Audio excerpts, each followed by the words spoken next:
Everybody, this is John. Welcome to the free video. And we've got a kind of a battle of the charts here. So the weekly chart continues to trend higher. You got an uptrending channel, and then you've got a fairly decent downtrending channel. In fact, you've got even a more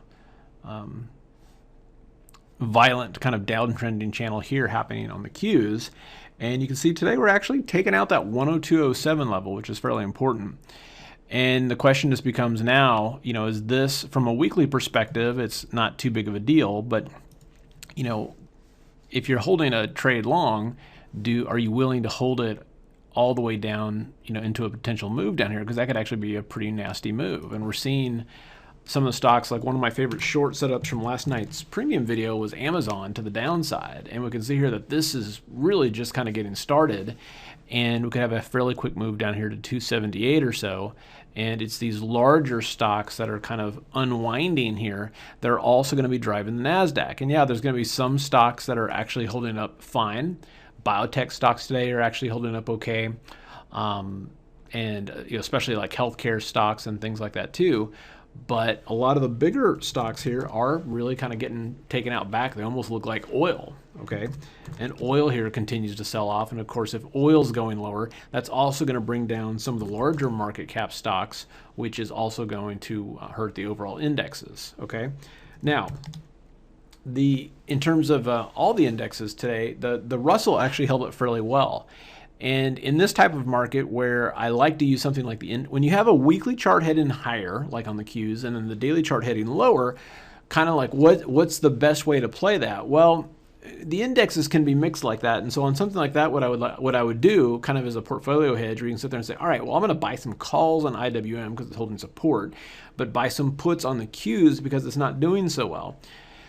There's mixed feelings on that, because you could also just be flat and wait for an opportunity, right? And so there's the things to look at where if you've got a portfolio that you feel like you need to hedge, then I'm of the favor in this type of a market where, if you've got 5 longs, because they're bullish setups, like there's a lot of nice bullish setups out there, like, Papa John's, those legalized marijuana in Colorado has done wonders for this, or Buffalo Wild Wings. These kind of stocks are doing great no matter what the environment is doing. And if you've got those kind of longs that aren't really getting impacted by the market so much, that's one thing. But if you've got other longs that are, like Delta Airlines, this is a long that I have, and I've been watching it today kind of heading lower, and I like it higher because of the overall what's going on with the oil prices and stuff like that. So when I'm looking at this and I've got longer term options on it, I'm thinking, well, I don't really want to dump this. On a weekly chart, this is super strong, but how can I hedge this? Well, I can hedge this by going out and buying puts on a weak stock like Amazon. Okay, so it's obviously not a direct hedge, but what we want is exposure to different facets of the market. So if oil prices are going lower and it's kind of essentially pushing airplanes higher, great. I want to have bullish positions on those, whether it's selling puts or buying calls. But if stocks like Amazon are rolling over, then I want to have bearish positions on those. Okay, this is instead of just simply looking at, like, say, the Qs and going, all right, is this going to go higher or lower? The indexes, I think, are going to be choppy, volatile, whereas the stories and the patterns of individual stocks will be clear.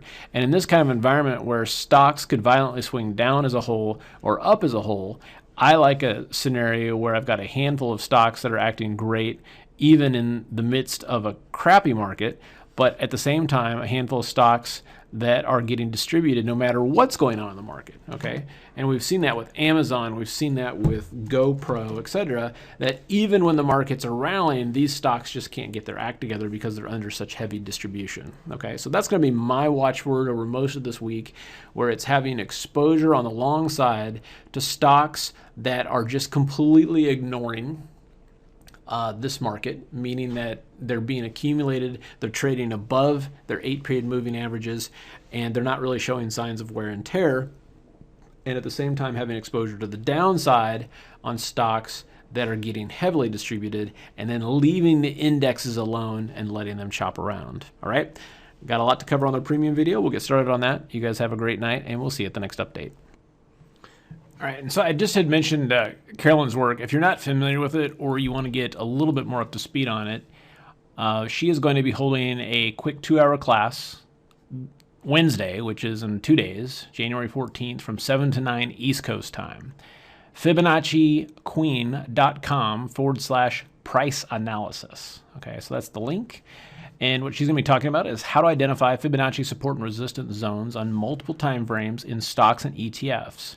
If you've never seen or heard of her clusters, they're great ways just to identify really key support and resistance levels that are kind of invisible on the chart.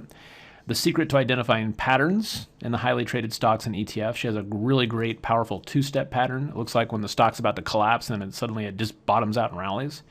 Simple way to manage your risk reward using Fibonacci ratios. How you can identify what markets to trade and when. That's the most important thing there. Brain dead, easy way to set up support and resistance zones, and a whole lot of stuff. If you've never worked with her before, she's got a lot of great experience. She's been doing this for 30 years. Started off as a floor trader, and even if you are familiar with her work or you've seen her like in the room, but you really haven't kind of dove into her analysis, this is a super easy class to do. And this is going to be a $97 class, super accessible, quick. Get you up to speed, and I think this is something that's going to be very important, especially during these really volatile markets and all the channels and things that we're having right now. Okay, so there's the link, there's the information, and we'll see you there on Wednesday.